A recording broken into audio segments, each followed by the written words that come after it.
All right. Thanks again for joining us here on the Yale Athletics Connections podcast. Super excited. You've already seen the marquee sign here that for today's guest. I'm super excited to have another throws coach to learn all about, just what she's done in the throws arena as an athlete and as a coach. Help me welcome throws coach from the University of Wyoming, Miss Carrie Lane. Carrie, how are you?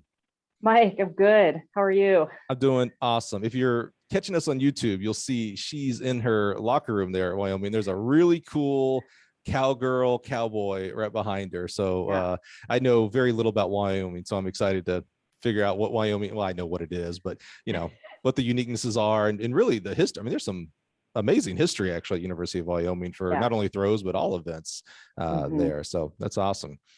Well, Carrie, you've listened to a couple of episodes. You kind of know the drill and how we do things here. We kind of get in our Wayback Machine and we learn about you and your journey, and super excited. I know nothing about throws really, so I always like talking to throws coaches and figuring it out. I was excited to hear like their background and how far they threw and what they threw and how they picked up maybe the javelin, because that's one of the things we don't really do in American high schools too much, and hammer. So let's get in our Wayback Machine and learn about you and your throws history. So where do we begin? Where does track and throwing kind of begin for you? High school, middle school? I mean, Mike, throwing for me began with watching the Mary Decker Slaney run the 1500 in the Olympics. So okay. I would say now I know, we complain about kids not knowing their track history. But I was fairly certain Mary Decker Slaney was not a thrower and was a really good, 3,000, 1,500 meter type runner. So hold on, explain that. What does that mean? That's where it began for you.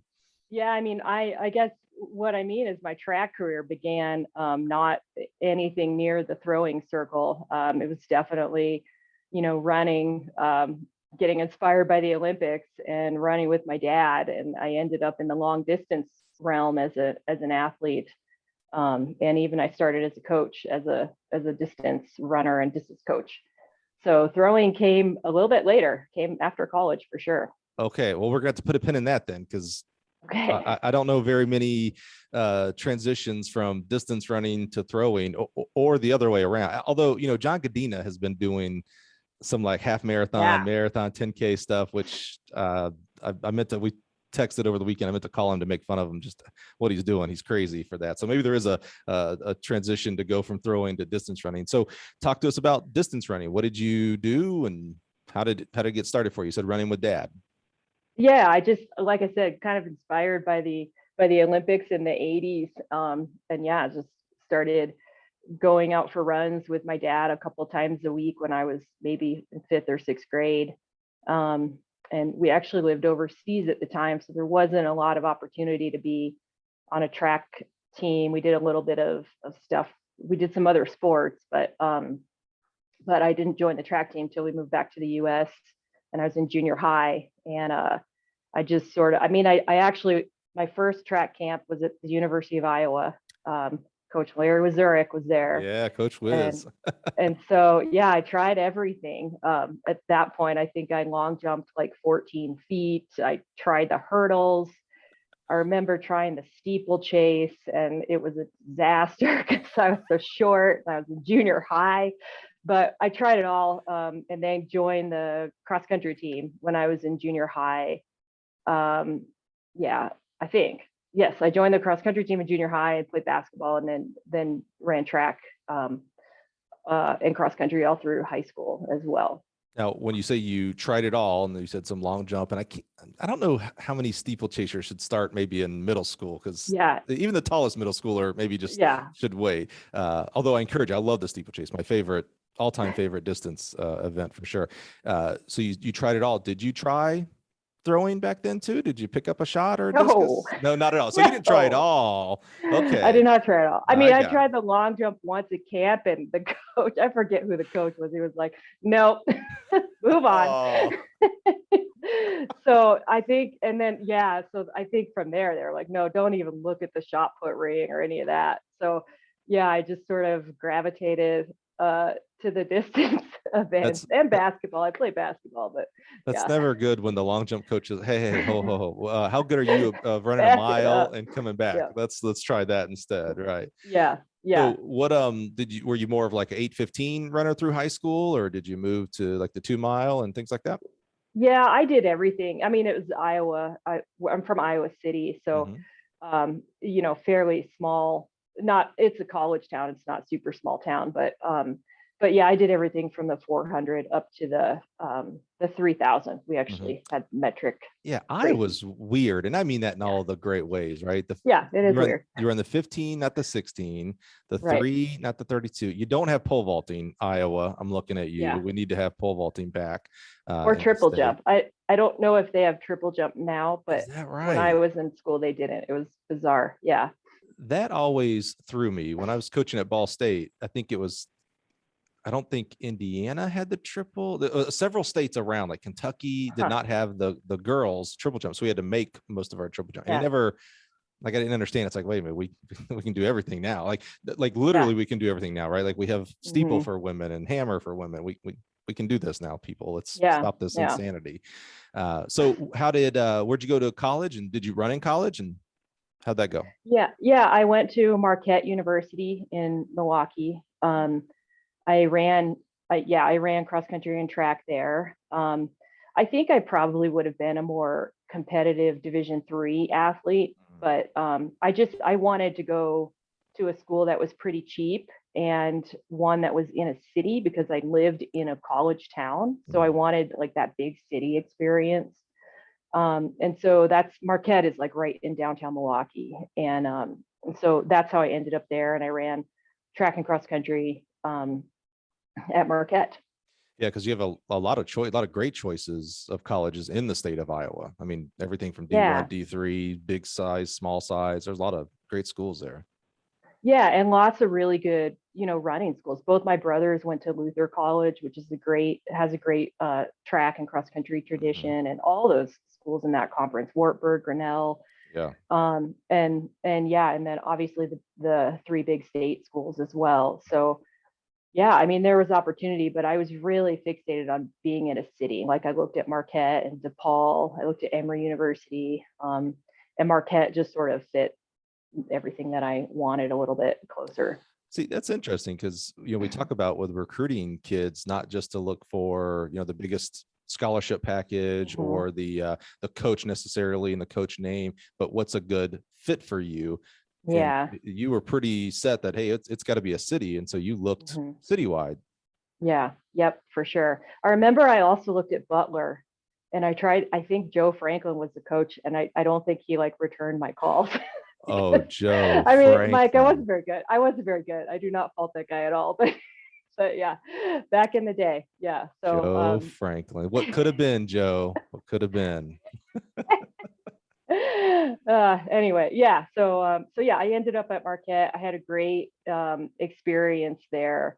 Um, and then yeah, I was kind of trying to figure out what to do after college, and I really didn't consider coaching. I had a background in international affairs. That was my major. I looked at working for the government. Wow. Interviewed out there, yeah, with the CIA. I spoke several languages in college, and so that was kind of the route I was going. Well, hold on now. I don't know that at least no one's admitted this, that they can speak.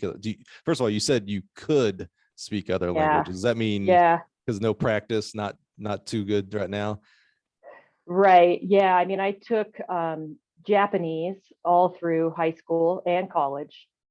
I took Arabic as well through a little bit of high school, and then in college as well.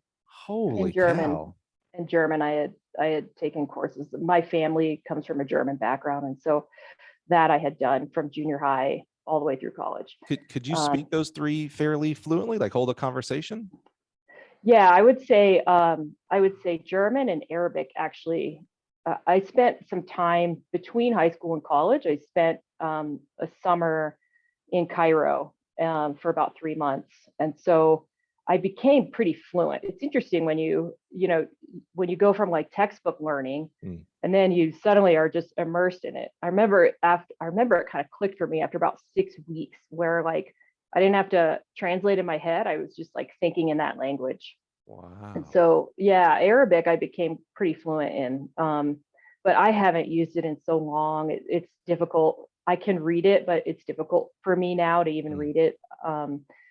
And so, yeah, anyway, that was kind of the route I was looking at going. Do you think it would be like riding a bike? Like if you took 6 weeks and just back immersed yourself into it, that you would, I mean, you already have a foundation. So you just kind of like just have to remember some of the things that you already knew and probably still know. It's just kind of in a different part of the brain. Yeah, I think so. I think with Arabic too, because when I was younger, we lived in the Middle East. And so I mean, we spoke English, we went to an American school and all that, but it's like what they always say when you're young, if you learn the language when you're young, it sticks with you longer. And so I think it would come back. It might take a bit longer than 6 weeks because I'm not young anymore, but yeah, it does. Yeah, I do kind of have that, I guess, a little bit of Arabic ingrained in me. So in my brain somewhere way in the back. I mean, I don't want to poo-poo on those guys and gals who know Spanish. And I took what I take 2.5, 3 years of French. You just named some tough languages. I know Japanese, they always talk about Mandarin, Chinese, and those kind of languages, extremely hard to learn. Of course, they always say English is the hardest to learn. And yeah, you've probably listened to me enough on the podcast that that's true, at least for this guy. But Arabic, I mean, that's amazing. German, I mean, I can see the government route, kind of the NSA, CIA type route. That's kind of a very popular skill that they need, I guess. Yeah. So what happened with that? Did you fail a background check and just no, I didn't fail a background check, but no, I went out there and I interviewed a couple times. I took polygraph tests and all that, and it just was it was kind of soul sucking, really. It was like very, sterile government buildings, a massive bureaucracy and all of that. And I really like being outside, and I like being active. And I felt like that route was not going to be an active outside job. I mean, maybe, once you get to like Jason Bourne status and all that, but I don't think like real sort of intel work is like that. So if you know Carrie and you've seen the Jason Bourne movies, I now want you to picture that in your head of her doing those things. She could do it. I just know she could, but yeah. So through that process, when did this searching of coaching come like pulling you a little bit here? Yeah, I think I took another, so while the CIA was doing background checks and all that stuff, I was interning at Marquette as an academic advisor for the athletes. Actually, Dwayne Wade was one of my advisees. Oh, wow. Yeah, but I mean, they didn't let me really handle him because he's Dwayne he Wade. was like the golden child. But I was just say, don't screw him up because he's the only, I shouldn't say he's the only basketball player, but he's the biggest basketball player coming through Marquette. Absolutely. Yeah. But he was a freshman when I was there. So, so I did that. And then I worked, I actually did an internship at a national park, Salt Plains Wildlife Refuge in Oklahoma, actually. And I lived on the refuge, like by myself in a house. I'd work with a couple other government employees from 9 to 5. And I was just alone there by myself. I rented a lot of movies and all that. And that's when I kind of was doing a lot of soul searching, like, okay, I want to do something active. I don't have a background in science. And so to pursue this kind of national park thing is maybe not the route I want to go. I can pursue some of the educational stuff that National Park Service does. And that's when I started exploring coaching. Like maybe that would marry some of my interests, not necessarily the international stuff, but certainly with coaching, there's always the possibility to, coach internationally and move overseas and that kind of stuff. So that was always in the back of my mind. But yeah, that's how I started pursuing coaching track. It was like, okay, this might be a job where I have a knack for teaching. I like to be active. My brother was already doing that. So there was a little bit of, knowledge and education that I could glean from him. So then I started pursuing graduate assistantships and what school, university would accept me into that grad assistantship program. So, and I don't, I'm going to be respectful because, you know, I know your brother really well. Like I love, so for you guys that don't know, her brother is Todd Lane, who's currently the assistant coach at LSU. Great friend of mine. I've known Todd for many, many years. But to be respectful to Carrie, we're not going to talk about Todd.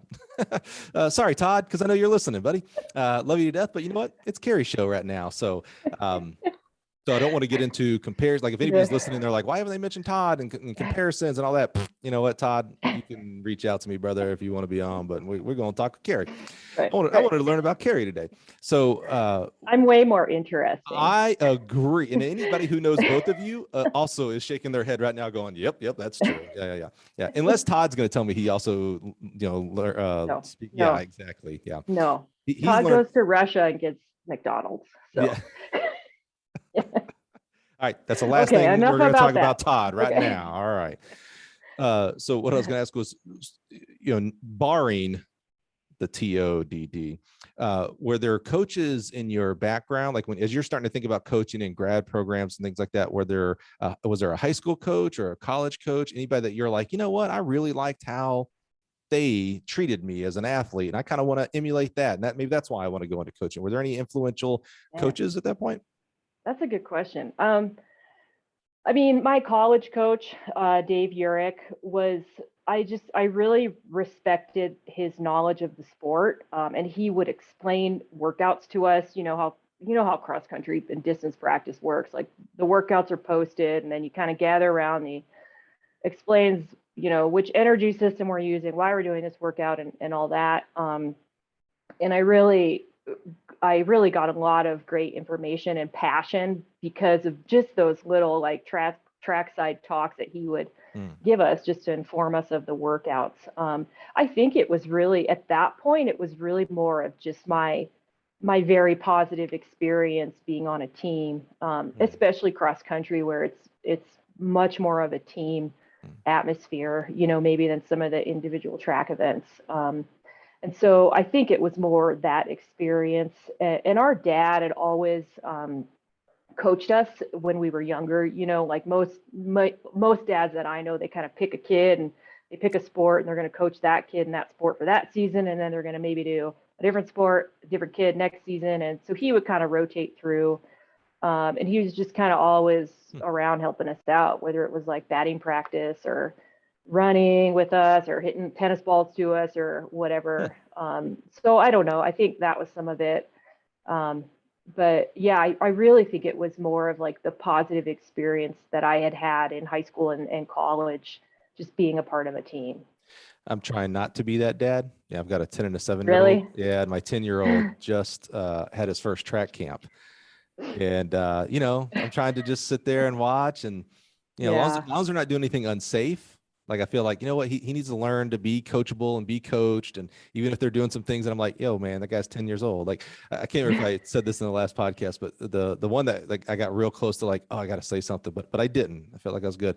Was long jump. And the coach said, if you step over, you're going to scratch. And my kid, I'm a Southern dad. So he's, oh, yes, sir. Yes, he walks back. And I was like, yeah, my kid don't even know what scratch means. Like, you gotta come down. He's 10 years old. He's like seen some track meets, but he don't know. Like, we ain't talked about, fouling and scratching and PRs and all that stuff. I was like, my kid's walking back going, all right, so I scratch what, like an itch? Like, all right, cool.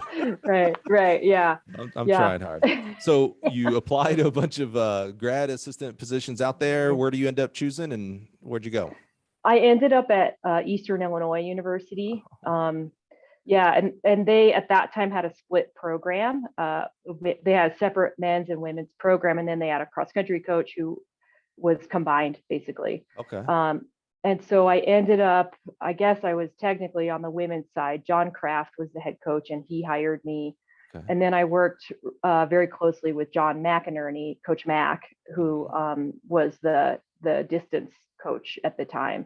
And then I went into grad school for physical education, which at that time was like, real science. I don't even know I think that program exists at Eastern, but physical education at the time was really considered the kinesiology program. And so I went into grad school and then took biomechanics, kinesiology, physiology, all that stuff. And a couple like sport management, PE focused kind of courses. Did you struggle at all? So you come from an international business undergrad, and now you're talking about biomechanics and physics, et cetera. Was it and you're maybe a learner by trade, my experience with you, but did you struggle at all with that? Like, or did it just like, okay, it's just more things to learn?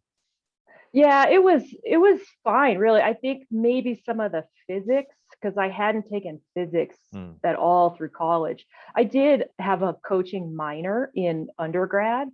And so I had taken some of those kines classes and exercise phys classes. But I think I remember the biomechanics I just kind of had to catch up a little bit. I didn't find it daunting at all. And then statistics actually I was like, why do I need this?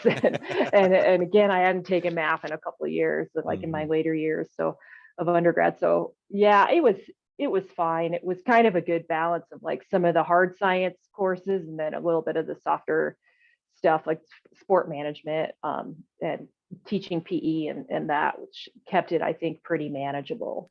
Did it help you? So, in your head at that point, you already had what, kind of workouts you were doing in high school and some of the workouts and explanation from coach up at Marquette as you were going through the book science part of it. So there's art and science of coaching. Here's the science part.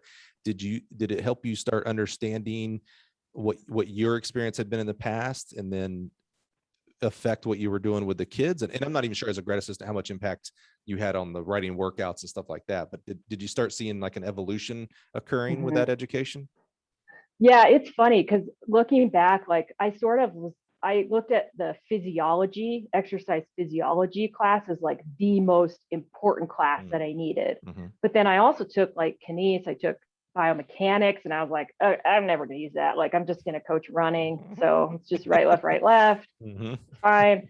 But yeah, I really dove into the exercise physiology at that point.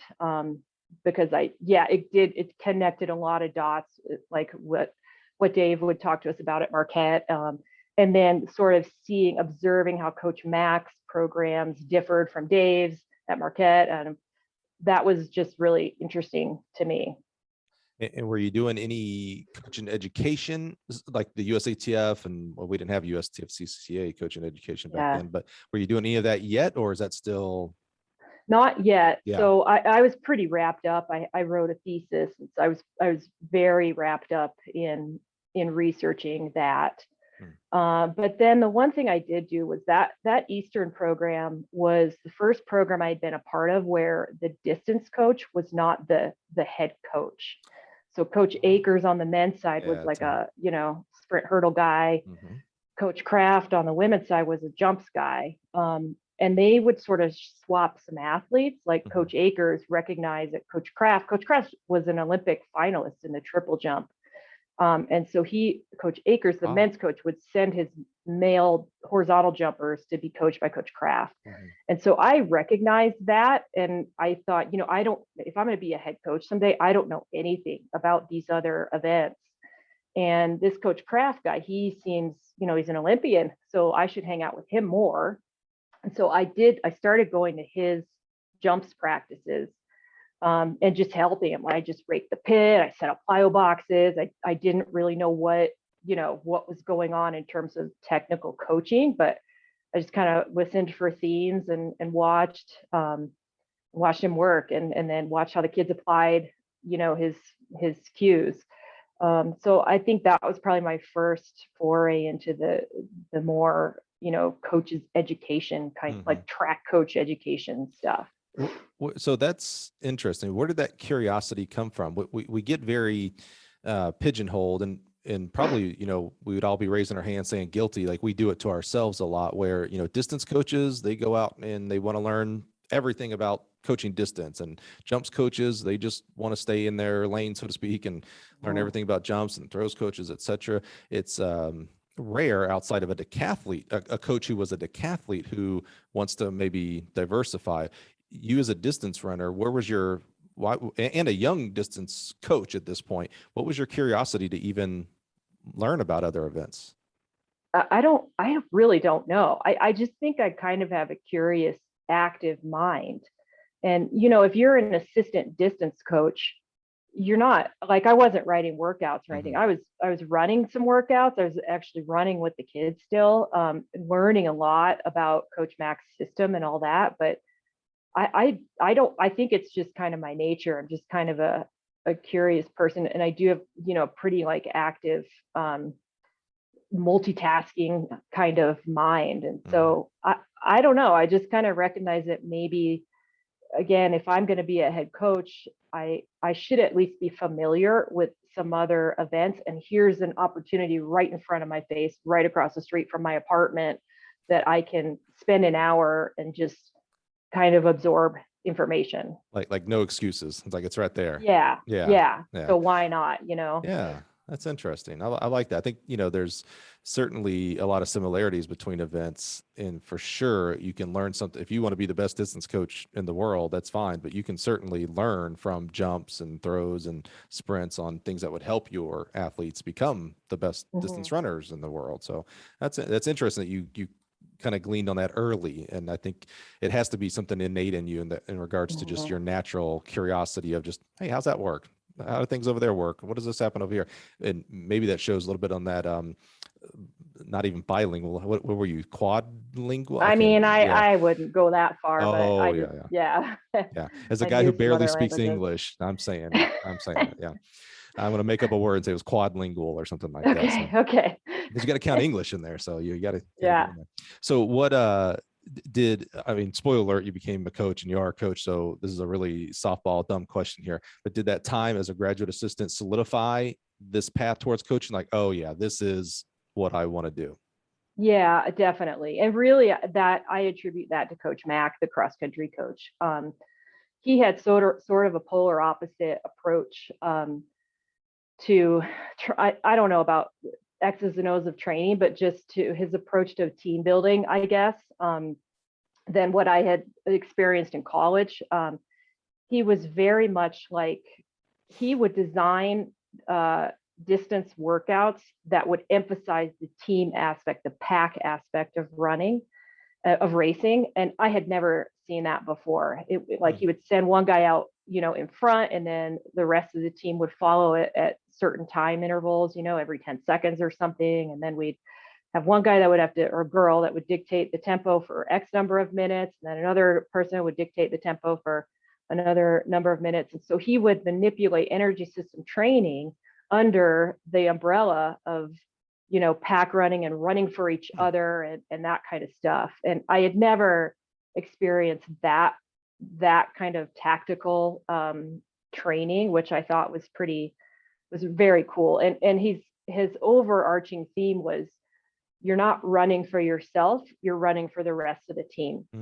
And so when you really hurt and when you want to give up and all that, you think about all these other people around you or behind you or in front of you that are trying to achieve the same goal. And do you want to let them down? And he wasn't like super, militant about it, but that definitely was a theme that was threaded through every workout, whether it was a long run or hill repeats or tempo work or whatever. And I think that really solidified my passion for coaching, like that team aspect that is often missed in track and field, and you have to be a little more conscious to build that in. And he definitely did that. And I thought, I just was really inspired by how he managed his team and how he got the most out of these kids that were just, pretty average kids. They weren't, the best kids in Illinois typically didn't go to Eastern Illinois. They were talented, but maybe a little bit raw, smaller school kids, smaller high school kids, and that kind of stuff. And he really got a lot out of those kids. Wow. Yeah. When you look at like other sports like basketball and football, there's the training the athlete component, right? So the lifting the weights, the conditioning, how to shoot a basketball, how to throw a football. But then there's a lot of the X's and O's, the actual play schematics. You don't hear that side of it on track very often. It's more of the, how to shoot a basketball, how to run fast, how to surge, how to jump farther, etc. So to actually combine that play module, if you will, I've never heard that before. It's interesting. Yeah, I know, like I coached for, or I was an assistant at Virginia with Jason Vigilante, who was previously at Texas, and he did some of that too. But really, Coach Mack, it was a major theme of his training philosophy and how he built workouts. And yeah, like I said, I mean, if you look back at his career, and certainly the amount of conference titles, they're always in a battle with Eastern Kentucky. But the amount of success he had in that distance program was remarkable especially for the level of talent that they got in, and just the buy-in from those kids. I mean, a lot of those kids are teachers and coaches, and I still keep in touch with a lot of them. And I was only there for a year. So like August to August. Wow. But yeah, it's impressive, like the bond that those kids have. So impressive. You did your whole grad work in 12 months? Yeah, I mean, that was part of the reason for choosing Eastern. It was free for once, and it was August to August. So nice. It was, I guess 3 semesters. You said you worked on your thesis. What was your thesis? My thesis, I guess, staying true to my international self, was I did a analysis of South African distance runners who had figured out ways to compete when they were banned by the IAAF due to apartheid rules. Wow. So I interviewed white South Africans, Black South Africans, and I compiled their different paths to international competition. So yeah, I interviewed Zola Budd, Willie Matolo, Aletta Meyer, and then a lot of kids who competed in the NCAA, because the NCAA, at that time, the NCAA didn't have the ban that the IAAF had on South African athletes of all races. It didn't matter. It was just the IAAF had banned South Africa from international competition due to the apartheid government. But many athletes found ways around that. And so, I interviewed a lot of professionals and then a lot of collegians. See, this is selfishly why I started this podcast. I mean, you ever heard of the proverbial, peeling back the onion, you do it one layer at a time till you get to the middle here. Holy cow. Spoiler alert here, I have known Carrie Lane for a long time. Well, I was a coach, so I've been at Gill for 15 years, and I've known you way longer than I've been at Gill, right? None of this was even in my Carrie speaks 3 different other languages, and did a thesis on a South African apartheid runners and how they run. Interviewed Zola Budd. Come on, man, that's awesome. Holy cow! And we're still in grad school right here, folks. Buckle up. It's going to continue, because we haven't even started talking about this. We're still talking distance running. We haven't even got to the throwing stuff yet here. So where you did your grad work from August to August, which is amazing. You're coaching, you're learning, you're soaking in so much, obviously. Now it's time to go get a paying job, and not in the CIA sector. So where'd you go? How'd that go? How'd that work out for getting a job? I ended up at Coastal Carolina University in Myrtle Beach, South Carolina. Beautiful. I was an assistant distance coach. I was hired as an assistant distance coach. It was actually, I think, technically a part-time position, but you know how that works in the track world. Part-time track coach, 80 hours. You don't have to do the 160. You only have to do 80. But I did have the freedom to work some other jobs. And so I worked as a physical therapy assistant. I taught some physical education classes to PE majors. So just to kind of make ends meet and stuff like that. And then I was an assistant to the women's program again, which was the head coach was Alan Connie, who was a long time. Oh yeah. There. Yeah. Absolutely. Yeah. So so that was my first kind of paid gig. How long were you there, and did you only coach distance running? Because I don't know when the actual switch happens. So I'm going to ask that for every position you go to until it happens. Sure. Yeah. So I was at Coastal for 5 years. I sort of built on like the idea that, I learned a little bit about the horizontal jumps when I was at Eastern. Why don't I just take a year for the first couple of years and shadow another another event while I have the opportunity. Because again, I was part-time. So I wasn't writing workouts at that point. And I had the justification to stand out at another practice for a couple hours. And so at that time, they had a volunteer throws coach, and they had a very successful hammer throwing program. They had a couple kids that were like winning conference and stuff like that, looking to get to nationals. And they had a woman there who was a freshman, who was like touted as like the best shot discus thrower that Coastal had ever signed. Coach Connie kept saying, this girl's going to be really good. And her name was Amber Campbell. And so she was learning the hammer. And again, there was a volunteer coach there named Dave, and he was friends with Yuri Sadiq. He himself, he was in his 40s, and he was still throwing hammer, just masters meets and stuff like that. So he was teaching Amber the hammer. And I just thought it looked like maybe that should be my next event. There seems to be a little bit of expertise in this event at this school. So I'm going to just go over to hammer practice and watch.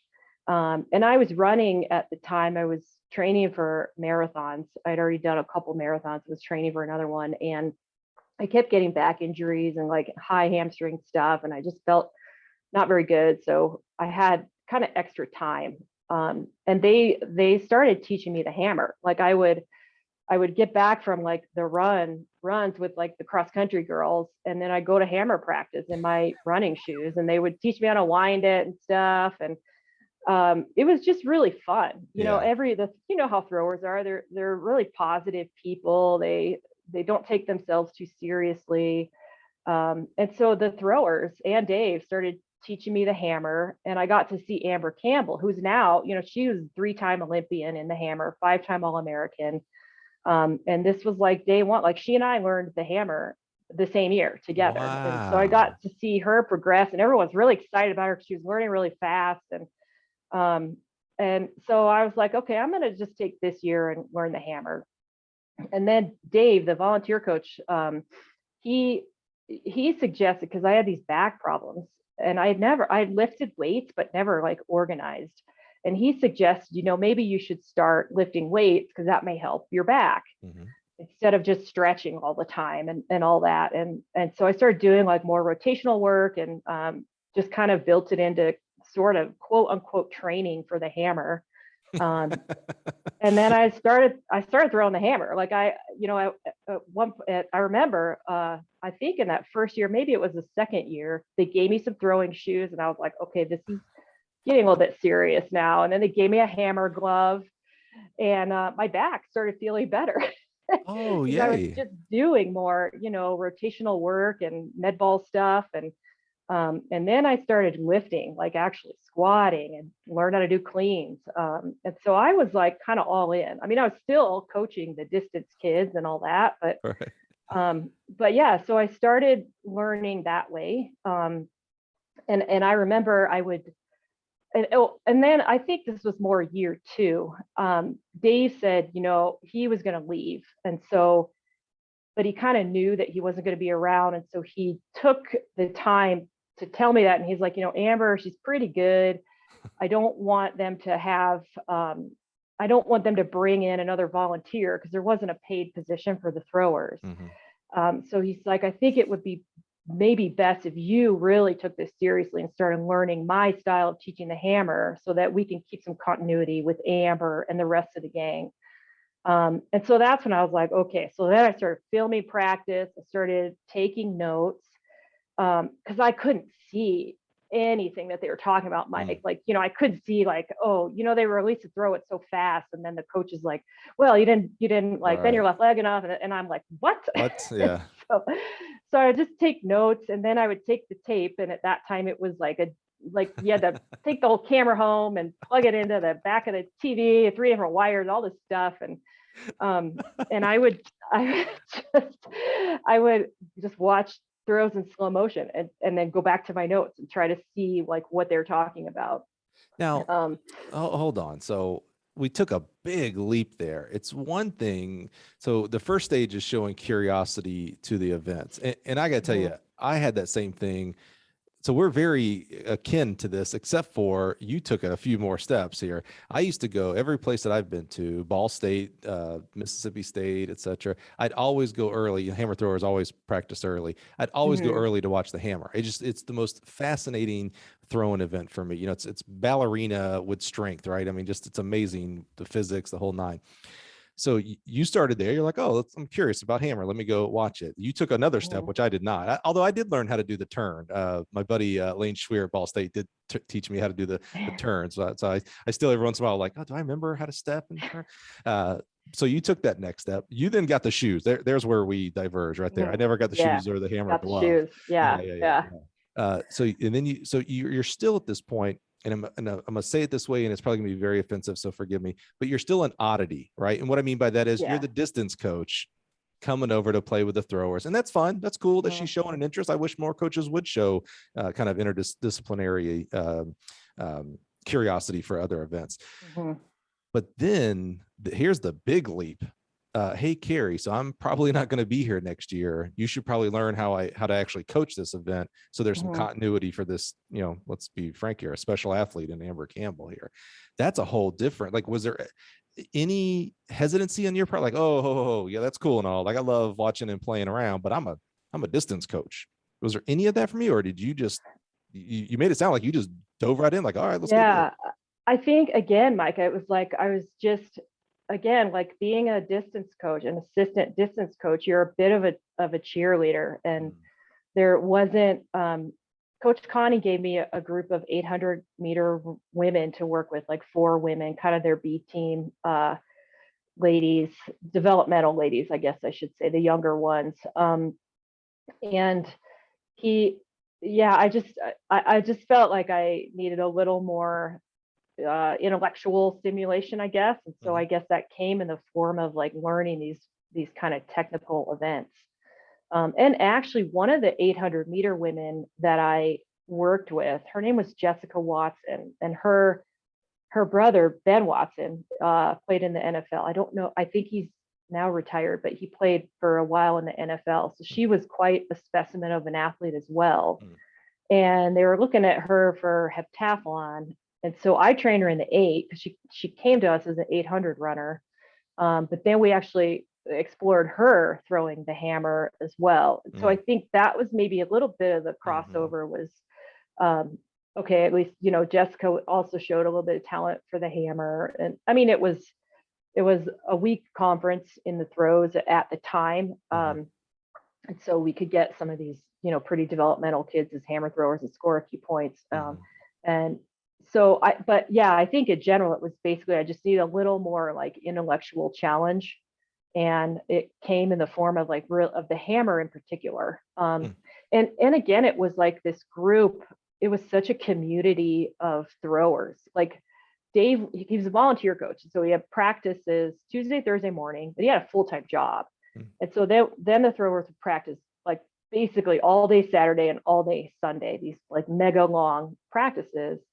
And it was like a festival every weekend. It was like the throwers from Wilmington, UNC Wilmington would come down sometimes. The throwers from Charleston Southern would come up. Oh, wow. And so it was like this like camaraderie thing every weekend. And then like we had this former hammer thrower Olympian would come over named Peter Farmer. He's a 2-time Olympian for Australia in the hammer throw. He'd come and throw doing master stuff. Wow. There were several post-collegians at South Carolina that would come over. Lisa Missipeka, Dawn Ellerby, who was the American record holder at the time.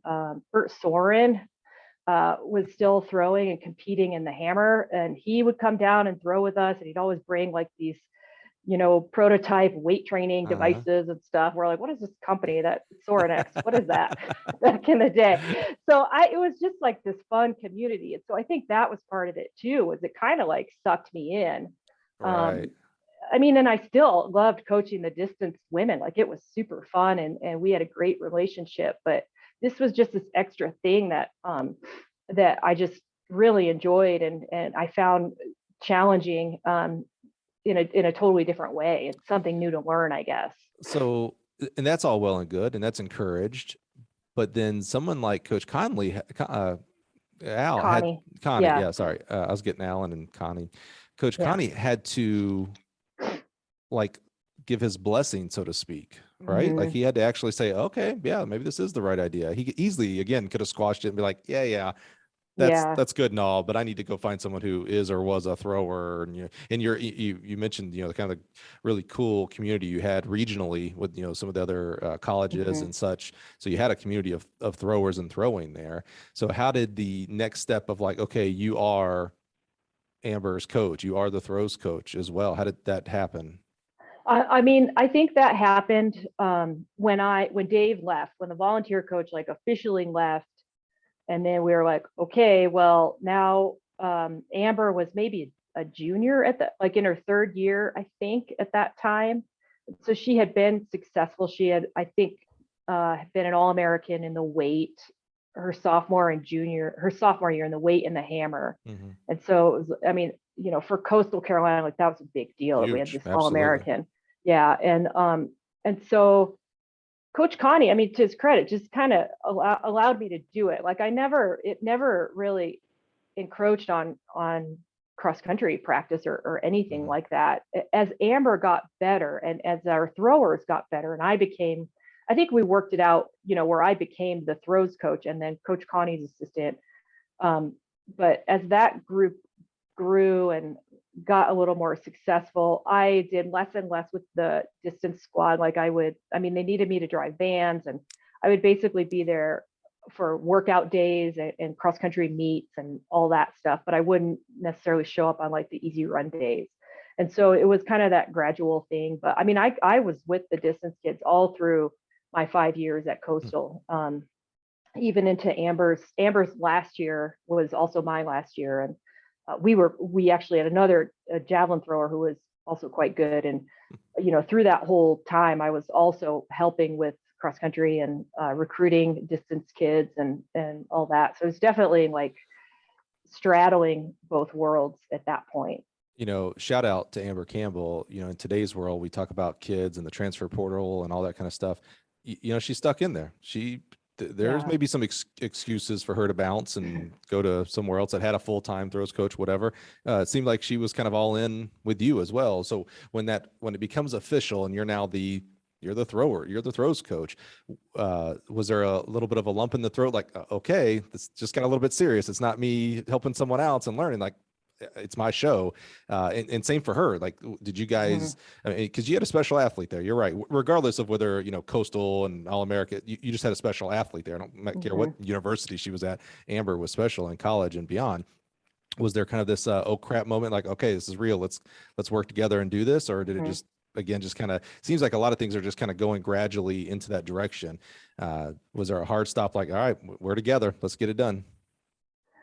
Yeah, I don't know. It just seemed like there was, I don't know if Amber ever thought about transferring. I really don't. It was never like really approached. There was another boy that transferred kind of around the time that Dave left, but that was like a different scholarship situation, stuff like that. But yeah, I don't think it was ever like in doubt. It was like, because she had seen me working daily with Dave to make Right. sure that, like it was a kind of a smooth transition in that regard. It was like, Dave knew he'd be leaving and here's, his underling or whatever. And so I don't think the kids really had like Amber or any of the other ones had this like, oh, what does this girl know kind of thing. Cause I mean, I was competing at that point. I was throwing competitively with them.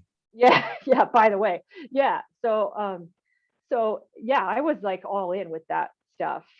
So hold on. This has got to be one of the most unique PR sets ever. So what was your best? No, What was your best distance race? terrible. It was 5 terrible. 5 terrible. What Yeah, about? I don't Okay, hold know. on. You ran a marathon though.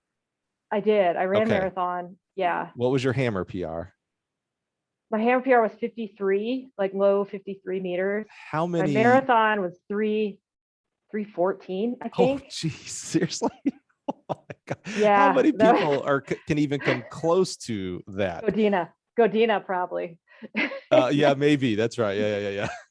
That is, I mean, that's unique. I mean, everything about this story is unique, of course, but holy cow. Like that's, Yeah. I mean, you're like a 50 meter plus. I mean, we're not throwing it, Deanna Yeah. Price style Right. here going 80 meters. Shout No. out Deanna Price, but 50 Right. meters, you got some respect there. Like throwers are like, oh, she threw 50 meters, pretty good, Yeah. Wow. Especially when you go, hey, she threw 50 meters. Oh yeah, and she ran a 3-hour marathon and was a distance runner. Like Yeah. that's legit. Yeah. I mean, it was, Wow. I mean, I was slow twitch. Like I just didn't have the motor, but I was coordinated, and the hammer throw is very much about coordination um and I mean, yeah, I trained a lot and studied the event, and I think that was my biggest attribute, is that I could coordinate movement patterns pretty quickly. Yeah.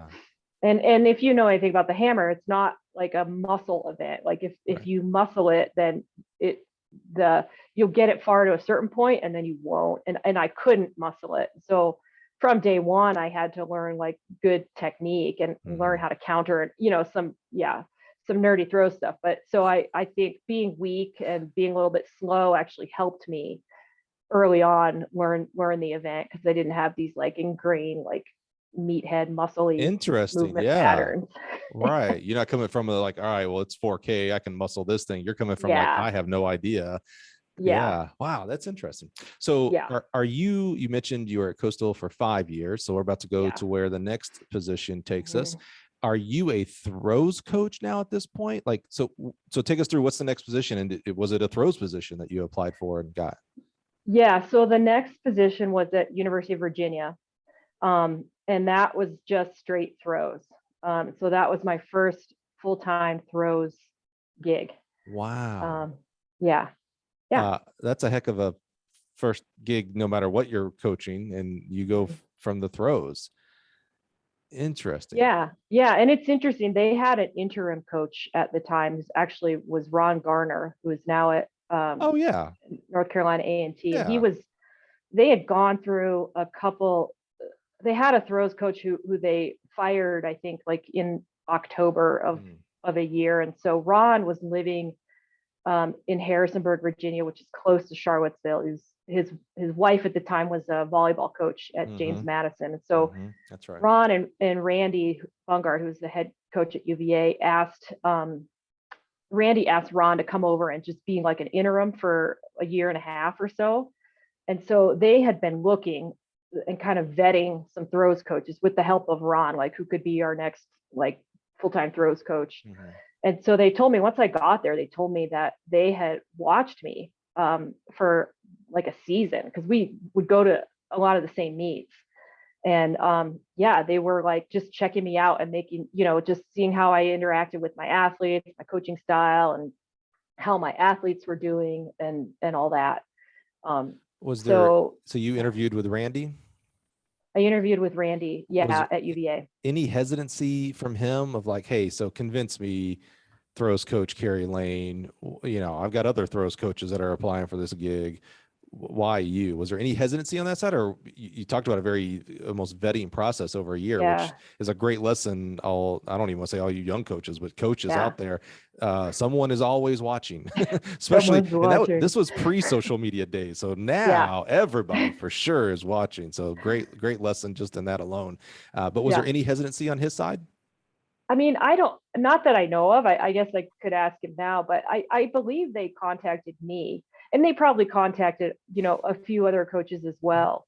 And Randy, also came from this background of, he had coached several events. Like he had coached an All-American shot putter when he was at East Tennessee State. And he coached the sprints and the jumps, middle distance, distance at some point. So he understood that. And I think he kind of found that kind of interesting. And Jason Dunn, who was the cross country coach at the time, was the same. Jason Dunn was very much a team player, and they wanted a coach in there who was going to be part of a team. And so I didn't sense any hesitancy. There also weren't many throwers there at the time.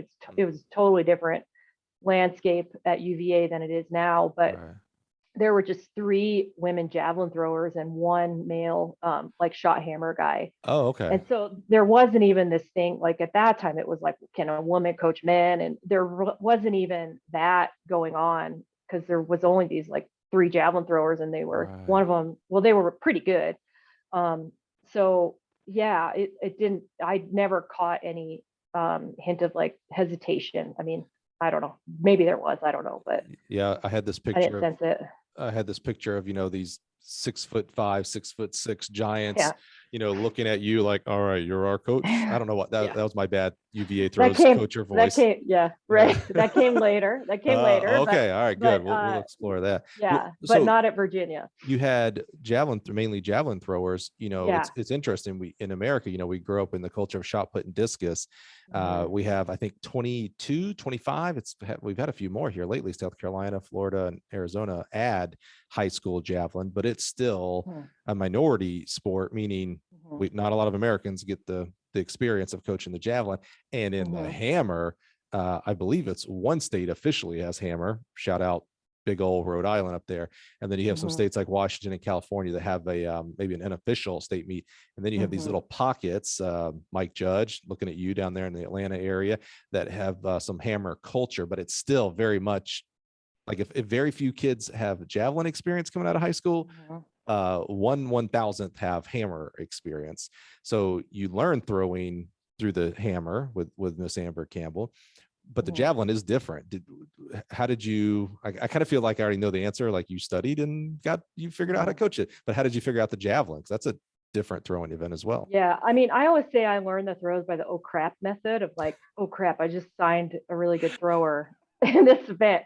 And that came at Coastal in the javelin. I signed a kid named Thomas Jordan, who was from Pennsylvania, and had thrown the javelin pretty far at the time. I think 225, I think in high school, I think, maybe farther. I don't remember now, but, so I signed him. He chose Coastal over Florida and some other schools. And I was like, oh crap, I got this good javelin thrower.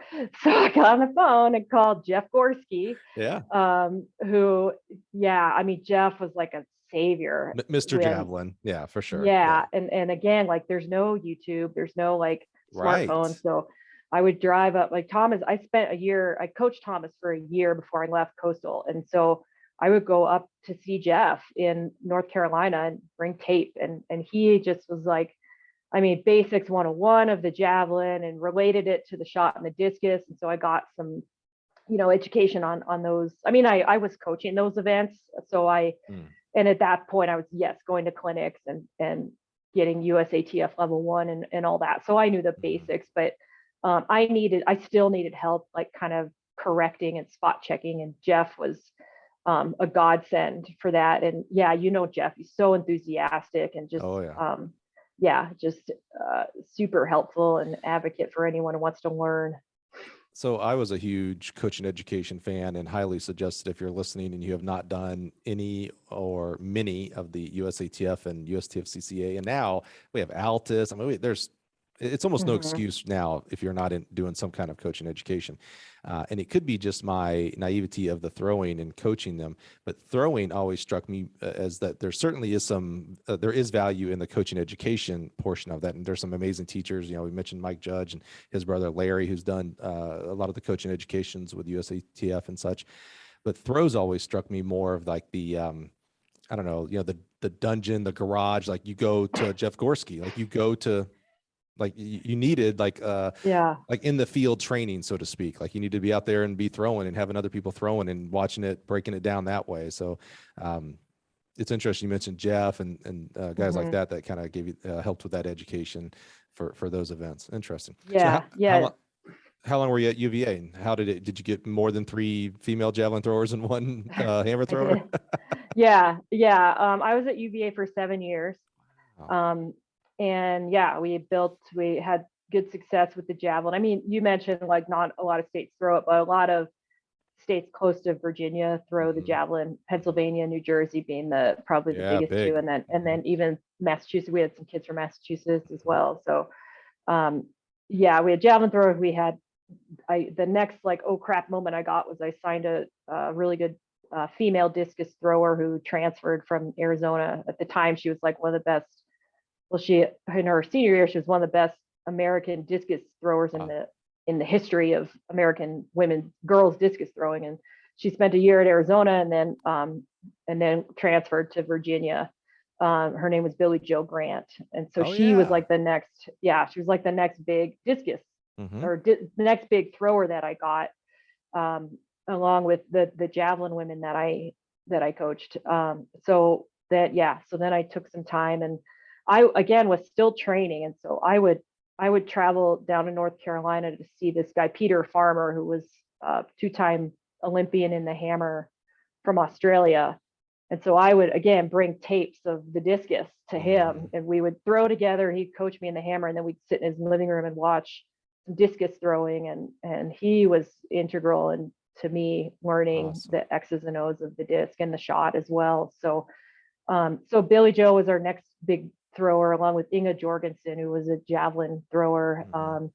And then from there we got, again, several other good discus, mostly discus javelin kids, I guess, a couple. And then hammer, we got, taught some kids hammer and had good shot putters, and just kind of a good solid ACC program at the time. Are you going to tell me you also can throw the javelin 50 meters and the discus 50 meters or anything?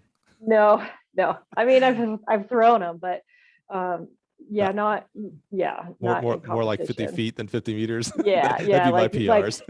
Like, hey, everyone, turn around while I practice this. You were the proverbial do as I say, not as I do. I can't do this one. Yeah. Talk hammer though. I'll throw some hammer on you. That's right. Yeah. And I will say, like, the hammer, like competing in the hammer was invaluable towards me. I wasn't a thrower in high school or college, but I threw competitively for 7 years. And so to learn just the mentality that you go through in the throwing events versus like a 1,500 meter race, it's different. And it was invaluable for me to experience what my kids were experiencing, and then I could coach from experience. Right. You're adding the book smarts plus a lot of mentor and coaches pouring into you. And then you kind of, that little cherry on top is like, all right, well, I'm going to go figure out what it feels like. Everything from the emotionality of getting ready for the event to what it's like walking into that ring and getting her done. Yeah. And the disappointment and the nerves and all that stuff. Yeah. And I think listening to your athletes too is important. A lot of coaches get wrapped up in their own experience, and they don't really listen to what their athletes are telling them. And to me, that in those early years was really invaluable, especially Billy Joe Grant. I mean, she had been to World Juniors. And so I had never competed on that kind of stage before. And so to hear her experience and how she handled that, it was valuable for me to then be able to coach her better at those high level meets.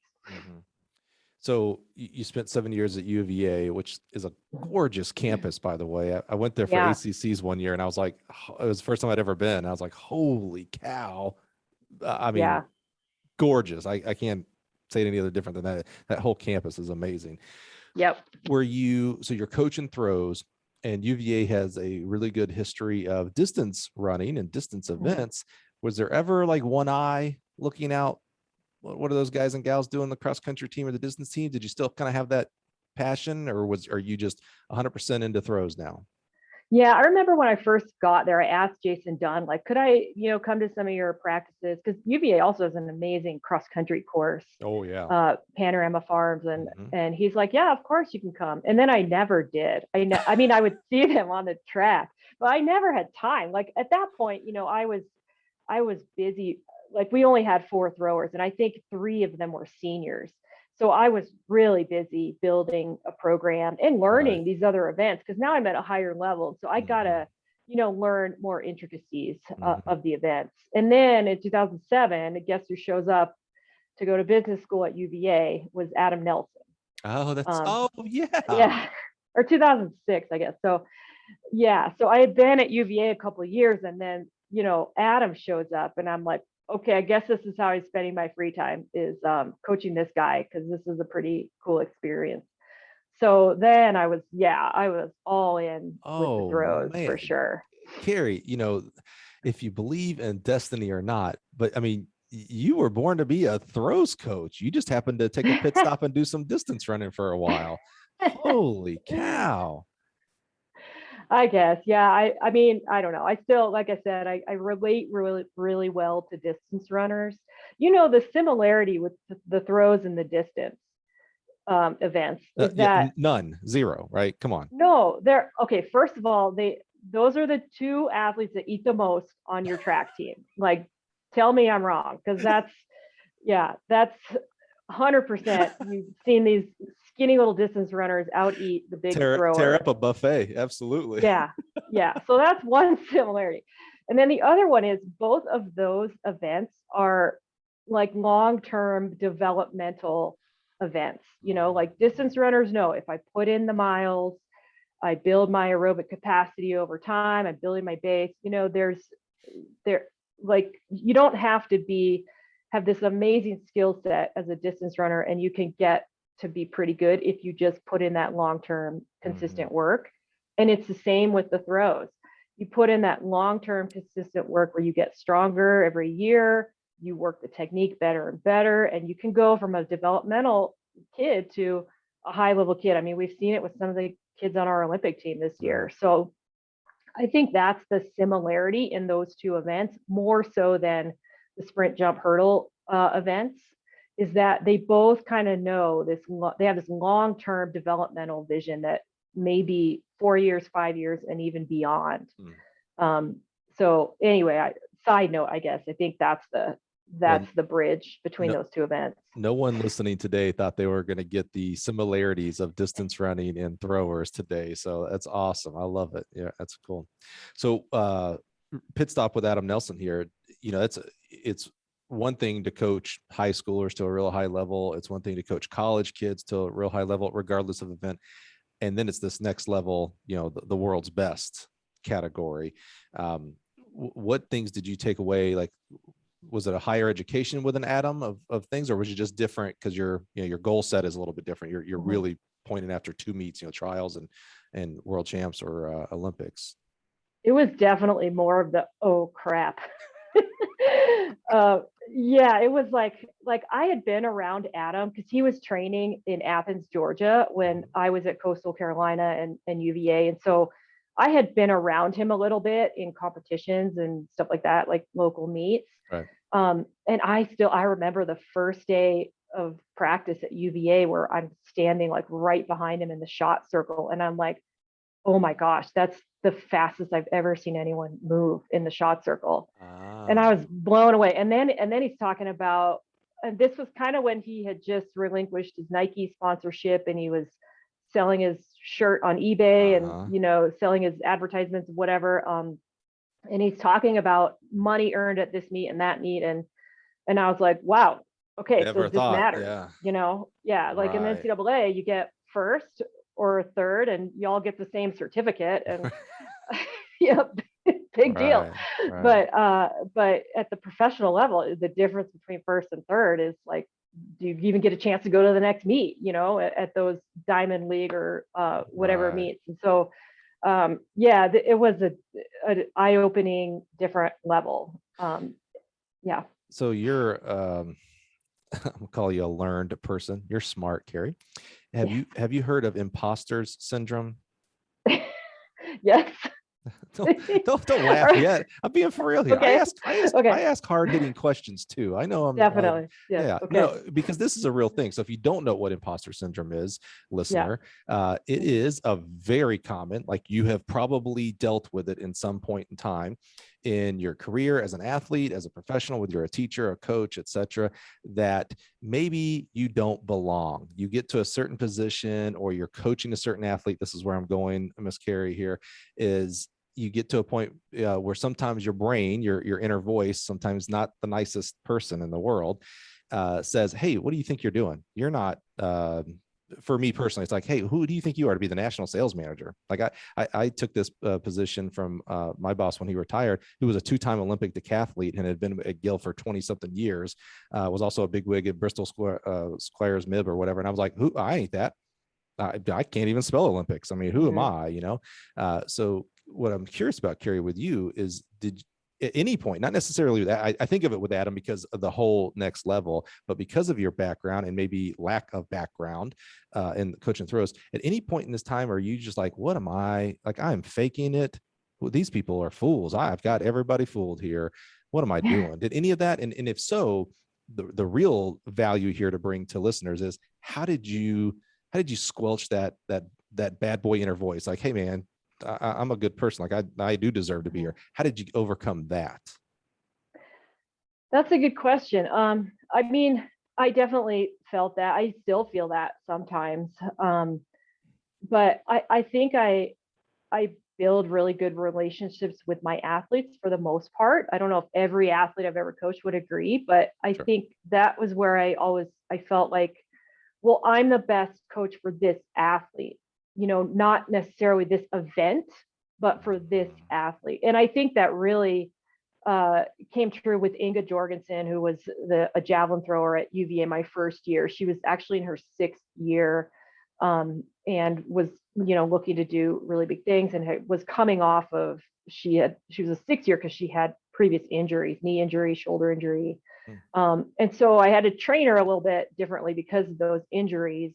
And then Billy Joe Grant came and she transferred in. And she chose UVA a lot because she liked me. She liked the school and she liked me. And so it wasn't necessarily because I was the greatest discus coach ever. Like I had really coached no discus throwers at that point.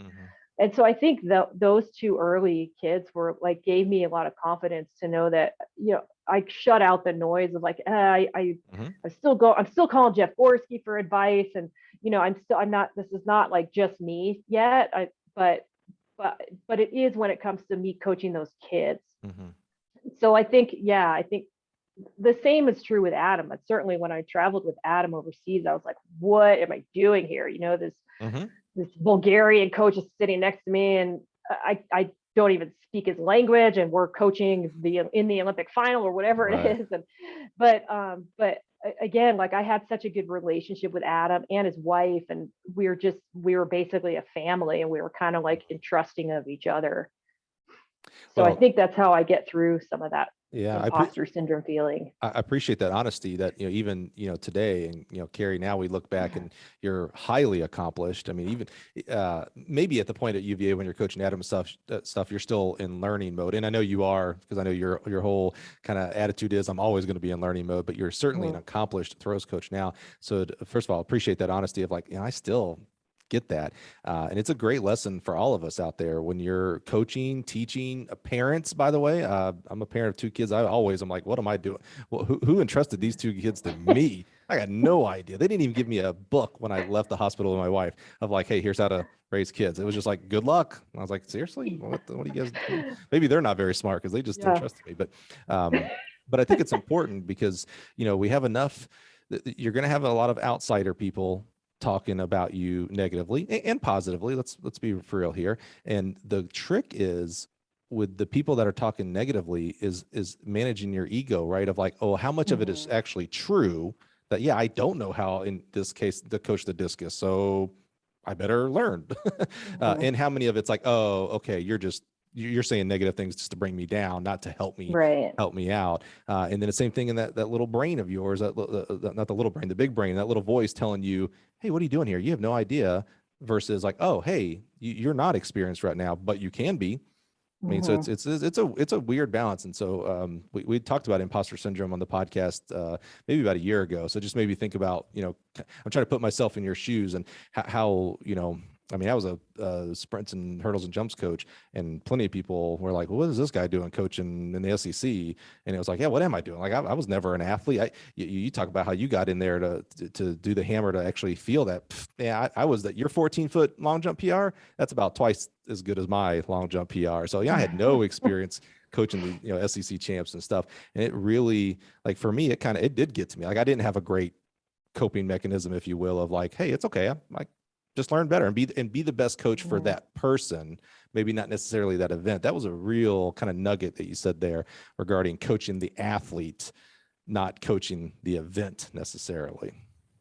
Yeah, I mean, I think that's what makes a great athlete coach relationship is not just the X's and O's. I mean, you can get there, you can have an athlete can have a coach who they don't really connect with, but they're a really good technical coach, and that athlete could be the national champion or world champion. But I think especially in the college world where you're working with, younger adults who are still trying to figure things out, that relationship part becomes really crucial and more valuable sometimes than having this great technical background. Interesting. That's awesome. That's good. That's good. Yeah. That's good stuff there. So 7 years at U of EA. Where do we go? So from there, I went to the University of Nebraska. Oh, not that Yeah. UVA wasn't serious, but come on, one of the most historic throws programs in this country. University of Nebraska. This little distance runner from Iowa becomes the throws coach at Huskerville here. Holy cow. Yeah.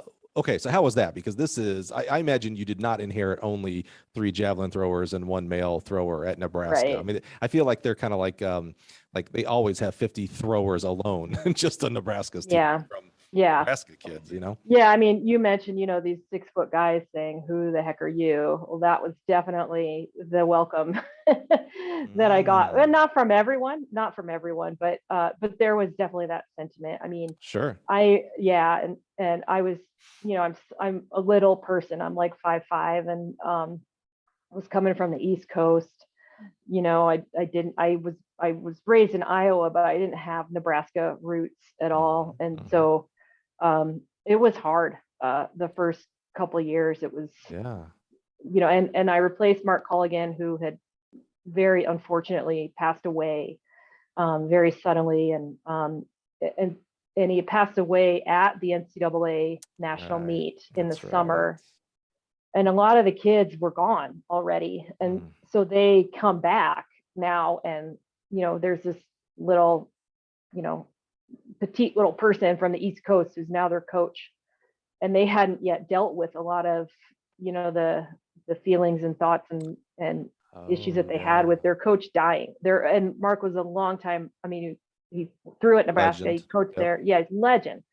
And so it was difficult. And if you know anything about the throws he coached, he had a really unique approach to his technical model of coaching. Oh, totally different than most traditional technical models under which I had learned. And so, these kids kind of looked at me sideways when I said words like power position. They didn't know what a power position was. They would hit the power position, but they never heard it called that. And some of the drills, like normal, like a wheel drill and stuff, like just normal drills, they thought I didn't know what I was talking about. And so, and I mean, other kids were like, "Oh, what you're saying is how I learned in high school. Okay, I get it now." So it wasn't everyone at all, but there was definitely this sentiment. It was just a weird, unique situation to walk into. And anyone who was, looking at that job and keeping their eye on Nebraska throws at that time knew that it was going to be difficult. It was a very full cupboard of successful throwers who were taught in a really unique way. So all the great coaches that we've had here on the podcast, I could kind of boil down, no matter what events, their success to 2 words: communication and trust. So being able to communicate, and you're saying the exact same things here. I just said a different word with communication. When you were talking about how do you talk with the athlete, how do you be the best coach for that athlete, maybe not necessarily the event, but for the athlete. And then trust, like, hey, so if I tell you to do X and Y, it's because I know what I'm doing from knowing you and talking with you and things like that. Yeah. And how do you communicate to the athlete where they are right then and there? And you're coming into, if it would have been a air quotes here, normal transition, meaning the former throws coach had left to go to somewhere else and you took over the program. But I didn't even think about I don't want to say stigma, but the uniqueness of, longtime legend, like alumni through there, et cetera. Great guy. I mean, everything. I never actually got to meet him, but I've heard. I think the guy may be up for sainthood. Like I heard, he's just an awesome guy is what I understand. And so, he passes away. Most of the athletes weren't there to go through a process, whatever their process might be for losing someone close to them. And then you get maybe the exact opposite of that coach that comes in, I don't know how tall he was, but he was not 5'5", I'll assume, Yeah. you know, male to female. You know, you lost a little bit of your Iowa roots. You weren't Midwest anymore. You'd spent a lot of time on the East Coast. So how did you deal with that? How did you earn their trust and learn the communication of how to talk with these unique people and what they were going through? Yeah, I mean, it was hard. And some of them I never earned their trust. I mean, some of them it would go back to the parents. Like the parents weren't bought into me either. But so I kind of looked at it, I kind of had maybe 3 tiers, I guess. Let's look at it that way. So I had the first tier of kids who they bought in right away. Like Chad Wright was one who was a Jamaican thrower who had spent a freshman year with Mark, hadn't really bought into Mark's style because it was really different than what he had learned in Jamaica. And so then I came in and it was more like how Chad was taught in high school. And there were a couple others like that who were like, oh, okay, I like what you're doing. This is familiar to me from maybe my high school days or whatever. And some of them liked that I was a female, you know, that men and women, some of them liked that I was a different personality than Mark. Not that they didn't like Mark, but they could relate to me as well. So I kind of had that first tier. And then I had a second tier of kids that were kind of looking at me sideways. That, you know, they wanted to be successful and they knew that they were going to have to do it with me now. And so let's get on board and let's figure this out. And that was where the communication and the trust came both ways. Because there was just a lot of chatter, you know, at parties, and it was it was drama. And to Coach Pepin's credit, that's the head coach at Nebraska. He was really good about supporting me and shielding me from some of that. But yeah, so that second tier of kids were like kids on the fence that we definitely had to be open with each other. You know, I had to learn, let's talk about learning a new language. I had to seek out Mark's former athletes, former volunteer coaches, Keith Lloyd, Leanne Borma, Aaron Wibbles, a couple of those folks to kind of teach me Mark's language and how he taught those events. It was incredibly different and super unique style. And so I met them halfway. I learned as much as I could, kind of on the fly. They met me halfway. We communicated, talked about we didn't like each other and moved on from it, you know.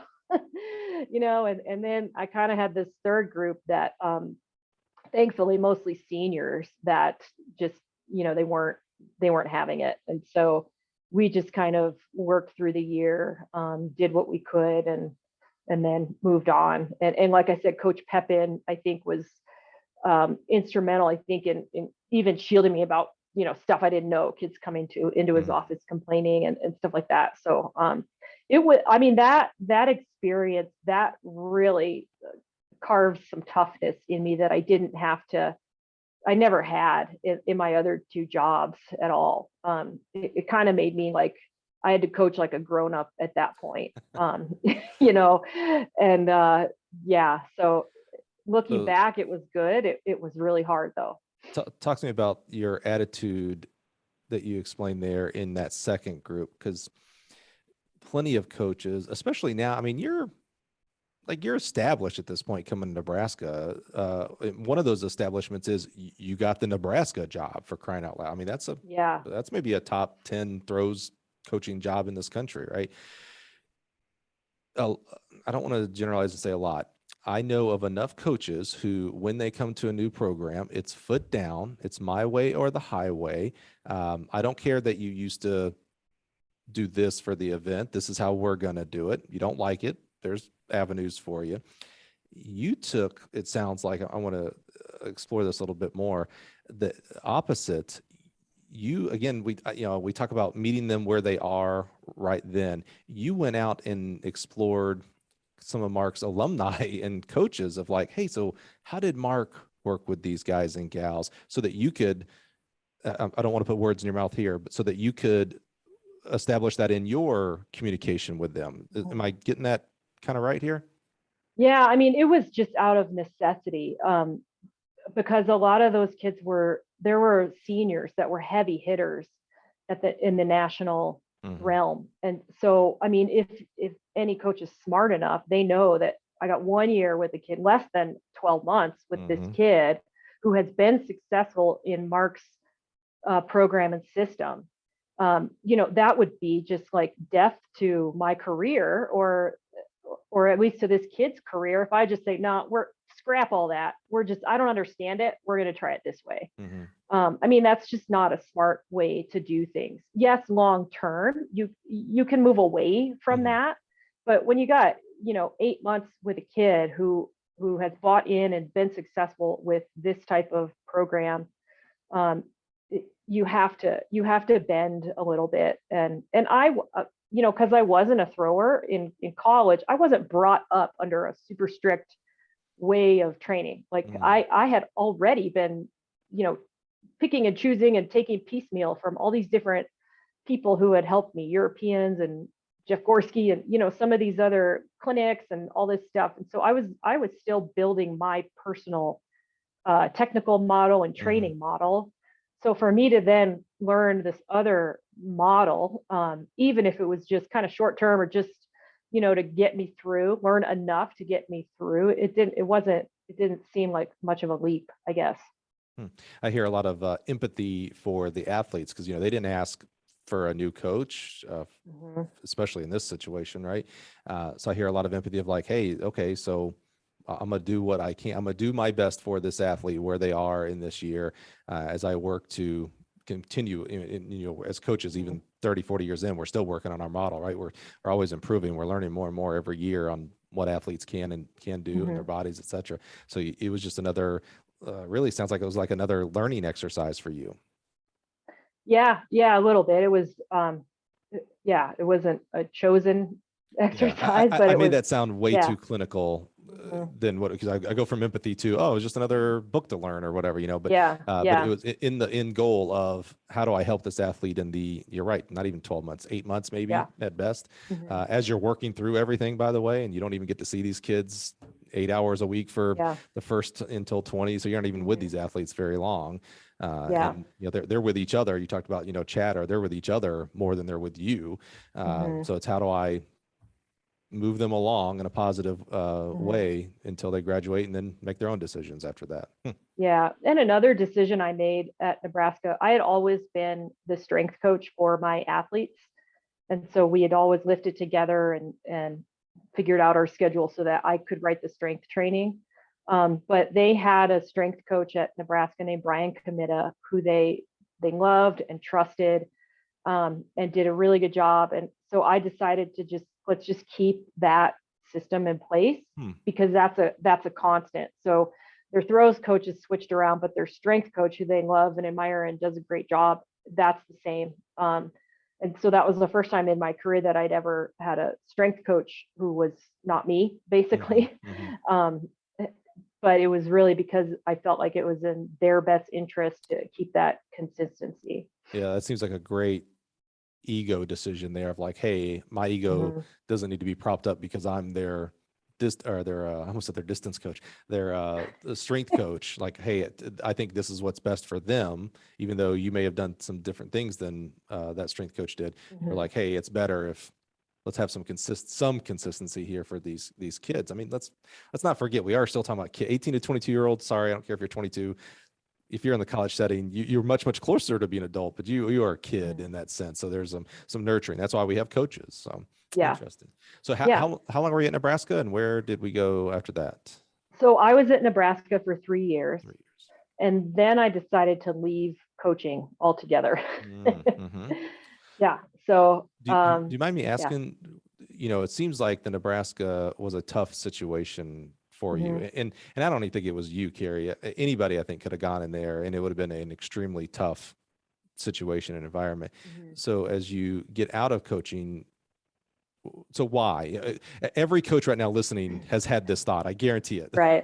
It's some form, whether it's so serious like they get out. By the way, this guy, I coached for 10 years and got out, or it's the coach has been 30 years and was like, I've never thought about it. It's like, yeah, you have. Yeah, right. So what was the thought process there? It's spoiler alert. It sucked you back in. It wasn't, that year at Nebraska was not the deciding factor at all. I mean, I had 2 more fantastic years there. Every year got easier. Every year we were more successful even.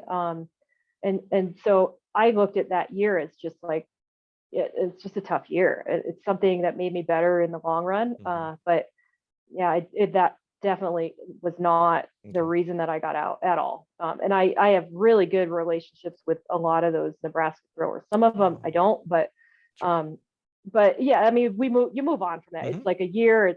I'd been coaching whatever 15 years at this point. Well, I don't know, something like that. So it's like, okay, I know what good years feel like, and this is just not one of them, and that's okay. Move on. But no, I mean, the reason I got out, I can pare it down to the phrase that I felt like my time was not my own. And I think that was not the fault of Nebraska, not the fault of UVA, not the fault of Coastal, but the accumulation of years where I felt like, you know, every year from January to June, I couldn't make plans on the weekends, you know, and I counted one year at my last year at Nebraska, I had 5 weekends off in the whole year, including Christmas and Thanksgiving. So I just felt I was just getting worn down by that. I just felt like I was kind of shackled to my job and didn't have anything outside of my job. So it took a long time for me to get to that point, to that place where I could, you know, wrestle with the idea of moving out of college coaching. But it was a feeling that I'd had for a long time. And so we talked about imposter syndrome in the sense of, you know, who we're coaching, maybe the places we're coaching, and Adam Nelson comes along and things like that. So I field a lot of questions from coaches because, you know, I did it for 10 years, made it to the SEC, blah, blah, blah. And then I got out and I did the crazy thing. From what I remember, Carrie did not do what I did. She did not move to Vegas and play poker for a living. She's smarter than I am. But then I came to Gill and, you know, I have a great time. I'd like to think I'm successful here, et cetera. So I field a lot of these questions. And one of the hesitancies that coaches have when they're talking to me about this is, can I do this? Can I do, whether they're talking to me about a sales position here at Gill, or they're talking about starting their own business or going back into teaching, their question is always, am I just a coach? And first of all, take that word just. If you're a coach, you are not just a coach. Coach is a big, important, positive impact title. So there is no just a coach. You are a coach. But can I do this? I'm a coach. I've coached for 15 years. I've coached for 30 years. I don't know that I can go back into the air quotes real world. So it's kind of like this, you know, imposter syndrome is always with us. I mean, this is not just coaching thing. This is everywhere. Did you have that as when you finally kind of made that decision of like, yep, okay, I'm going to remove myself from coaching for, maybe at that time you thought forever, but it was only for a time being. Did you have that concern of like, man, I just know how to teach people to throw rocks far. How can I go into the real world? I mean, a little bit, but you know, I always had the confidence that like, okay, I can be a strength coach because I've done that for so long as well. And that's a little bit more of a universal trait. I have a PE degree. I could teach PE if I want to. But yeah, I'd saved up some money sort of in anticipation of this. And so I gave myself a year to figure that out. And because while you're coaching, you know, you can't figure that out. You coach in the morning, you write workouts, you recruit at night. There's no extra time to like do a side gig or something like that. So I just decided I would quit. I had some money saved up for this occasion. And then I took a year to explore what I could do. I knew I could do something, but I wasn't sure what, and I wanted to take the time to relax a little bit and explore some other options.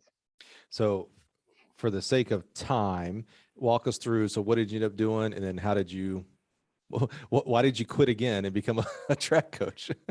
Yeah. So I ended up, so if you know me, I love to do outdoor. I love being in the mountains. I love rock climbing, mountaineering, skiing, that kind of stuff. So I moved to Denver, and I linked up with a guy who I went to high school with, who was a physical therapist, and about 85% of his clients were athletes, high school athletes, some professional athletes, and that kind of stuff. And he just had office in Denver. And so I worked out of his office doing return to play kind of work, strength training work. There were a lot of competitive swimmers that he did some strength training with, and he kind of just shifted those kids over to me. And so I was a strength coach essentially for a bunch of different athletes.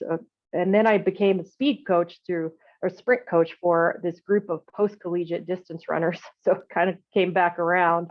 But I found that I had this niche for like, okay, I understand the pain that distance runners go through. But I also understand the importance of strength training for that population. And there wasn't like a group, there's not it's still I guess, burgeoning field of distance runners doing speed work and strength work. It's certainly coming more and more into the norm. So anyway, I had this group they were the WCAP program at the Air Force Academy that were post-collegians. They worked with Julie Benson. And so I ended up writing a proposal to work into me getting paid to work sprint mechanics with them a couple times a week and write their individual strength programs. I was also teaching at that point for the USTFCCCA with Bruce Schexnayder. I was teaching the strength training course. And so it was just a nice bridge. It was probably, I did so many little gigs those couple years. But that was my favorite, is working with the distance runners. It was super rewarding. I worked with high school kids doing the same kind of stuff. I brought out the max velocity acceleration ladders and stuff like that. And they loved it, because it's so different than what they're used to doing. And they felt good. They ran faster. And so, yeah, I just did a lot of different gigs like that with out of this PT's office, and then later with another kind of a strength training group that worked with hockey and some combine guys. I worked as a strength coach for a high school volleyball club, which was really fun. So I was just piecemealing a bunch of gigs, basically. And I really enjoyed the post-collegiate running world a lot. I was looking at getting my massage license so I could kind of become this, multifaceted strength, soft tissue performance therapist kind of thing. And then Wyoming called and asked if I would be interested in being the throws coach.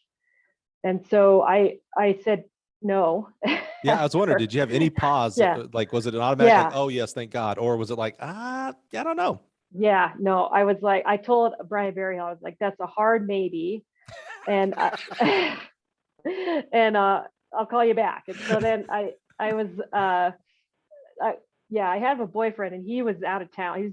He was out of service. So I wanted to call him because we were looking at moving out of Denver because Denver was getting a little bit expensive and crazy. And I didn't like the city life, but I liked the West. I liked being in the West. And so Wyoming kind of fit the bill for everything that we were looking for, in that it's 2 hours from Denver. So you're still close to a big city, but now you're close to the mountains and the rock climbing and all of that with no crowd. It's cheap. So it kind of ticked a lot of boxes. And I was like, well, I already know how to be a throws coach. So, maybe this is a little bit of less of a crazy lifestyle that Nebraska UVA was. I can kind of get back to, I'm not recruiting all over the world anymore and that kind of stuff. And so maybe I can now protect my time and still flourish as a coach, maybe pursue some soft tissue work as well. And so that's how I got back into it. I got back into it really through a different lens. I never feel like I was sucked back in. Because honestly, I didn't really miss it when I was gone, because I was still coaching, right? I was just coaching different athletes and learning a lot. But I feel like now I'm kind of, Carrie 2.0, I guess, coaching and very protective of my time and still giving to as much as I can to my athletes. But it's in a bit of a smaller setting. in terms of the university and in terms of the town. And it's, I go rock climbing or skiing in the morning before practice sometimes. Oh, And wow. so it's like, now I can live my life and coach these great kids at this great university that's a competitive university and all that. And so that's how I got back in. So I love this two sides of the same coin type of thing, right? So obviously, the very easy analogy there is the distance running to coaching throws. Like, I mean, it's two different things in that sense of, the traditional 10-mile long run versus let's go get as strong as possible in the weight room type of thing. Mm-hmm. But also you talk about, and I knew your love for mountain, I think we're friends on Facebook. So I see a lot of one of the social media. So I see a lot of, mountain climbing and things like that.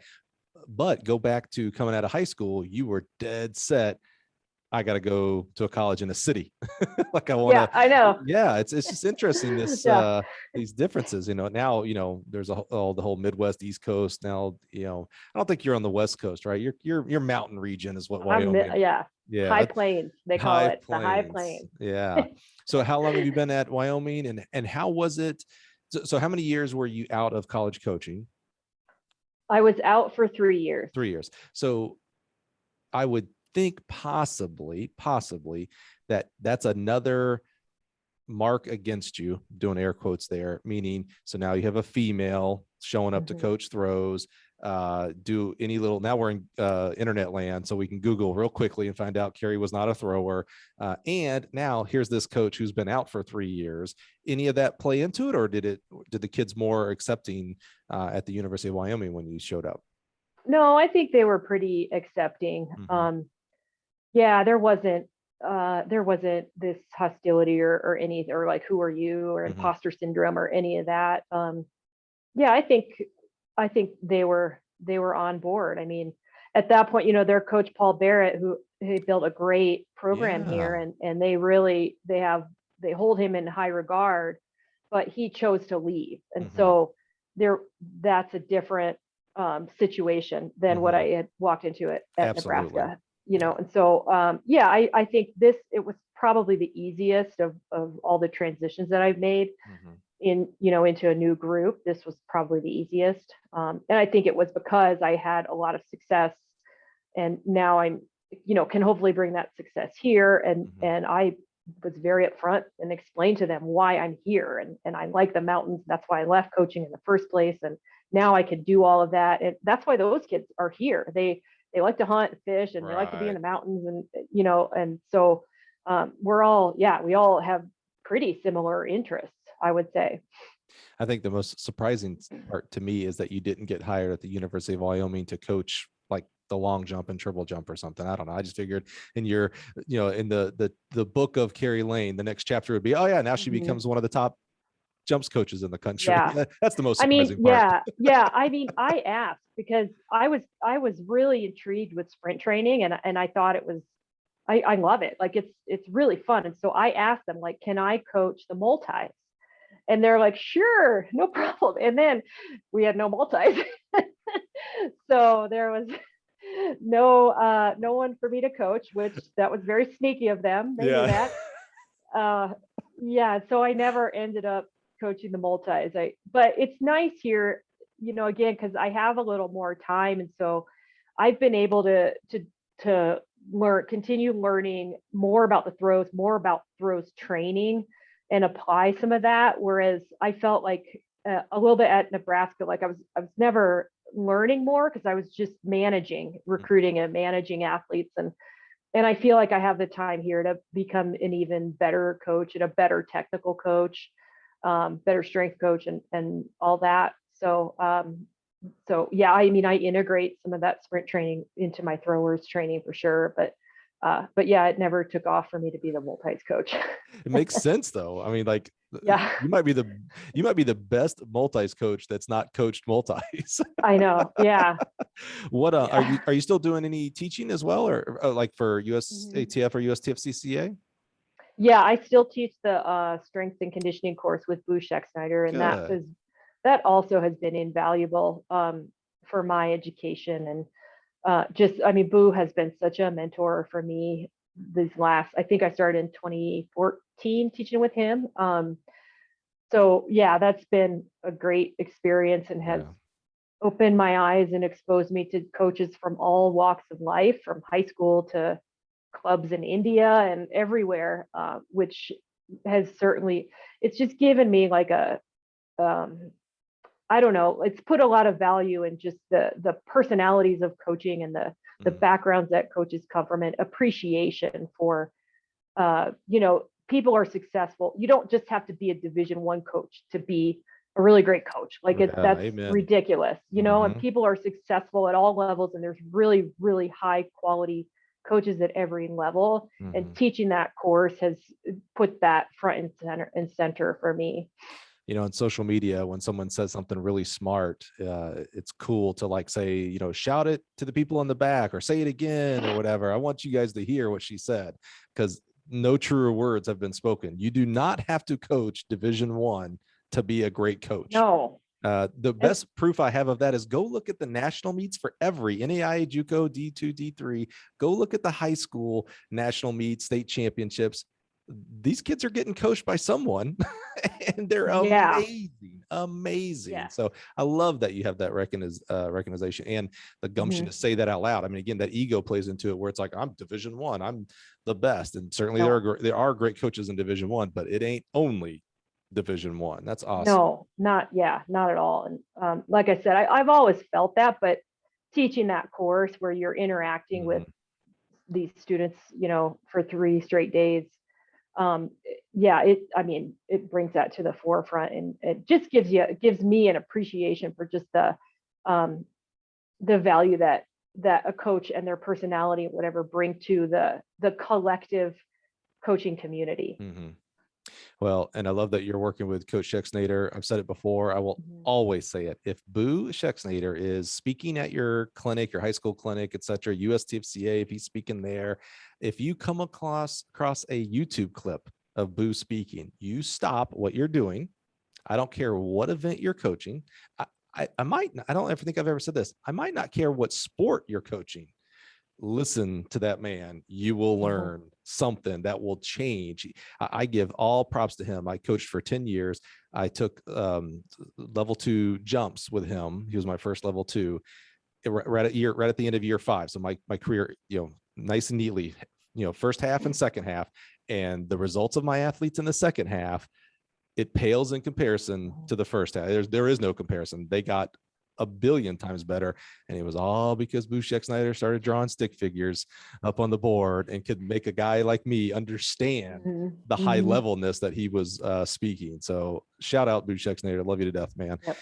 So Carrie, as we end up here, I always like to just kind of get a check-in. What's got you excited about University of Wyoming here in the next couple of years? Just kind of a 10,000 foot level. How you guys looking for this next year, and what's got you juiced up, ready to coach? I think we've had a pretty, I guess, in the throes at University of Wyoming, in our squad, we are on this mission, I guess, and we've kind of built this this vision of where we want our squad to be in the next couple of years, and we've got a really great really talented group of young kids that I just, I feel like are on the verge. Like I thought it would happen this year, but with COVID and everything, there was a lot of, just kind of incontinuity. Right. But in some ways it was good, which we don't need to get into, but I think that's what excites me about Wyoming here in the next couple of years is our throw squad is really kind of on this singular mission to achieve some things nationally. I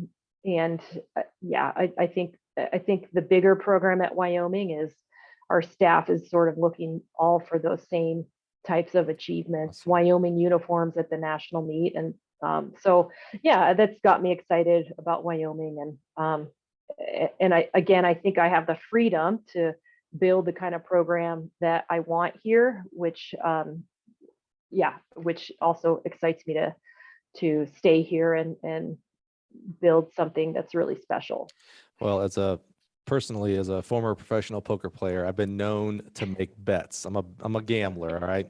If Carrie Lane is leading a bunch of young student athletes and they are on a mission, I ain't betting against that. Let me tell you, no way, no how. Carrie, thank you so much. You know, I say this to every guest and I mean this 100%. The most valuable thing that you can give me and us here on the podcast is your time. I mean, you are busy. Like you mentioned, you probably had to cancel some mountaineering thing or, you know, things I have no clue about to be here today. And so I am just so thankful that you would sit down here for, you know, close to 2 hours and really give us. I still feel like we kind of just scratched the surface. We could have gotten a lot deeper in a lot of these chapters of your journey. And I'm just so thankful that you would be so upfront and honest with us and give us kind of a peek into Coach Carrie Lane's life. Thank you, Mike. And thanks for doing this. This podcast has been really fun to listen to. All your guests are, it's an eclectic group and it's fun to hear how you get the most out of them in the interviews.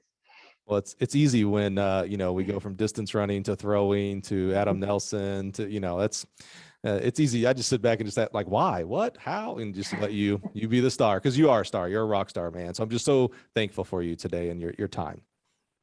Thanks, Mike. I appreciate it. And thankful for you guys being here. You know, again, you gave time. You sat here and listened to Carrie's amazing story. Wasn't that amazing? Like, I'm super excited. This was Carrie's, I don't know, what do we get up to, 15th, 17th, 18th year of coaching or whatnot. I can't wait for 4 years from now, 8 years from now, 12 years from now. The part 2 to Carrie Lane. We're going to do this podcast forever. So I'm going to have Carrie come on and do a part 2 one day and pick up from here in Wyoming. And I just guarantee you it's going to involve like, you know, a rocket ship to the moon or something. I don't know. I put nothing past her. It's amazing. So thankful for you being Some people might want that. Yeah. Thankful for you guys being here today. If you received value, I'm going to go out on a limb and say that maybe someone else in your network would receive value from hearing Carrie's journey. So please share us, Facebook, Instagram, Twitter, whatever you young kids are using now these days. And join us next week and we'll have another awesome coach for you to listen to. Have a great day.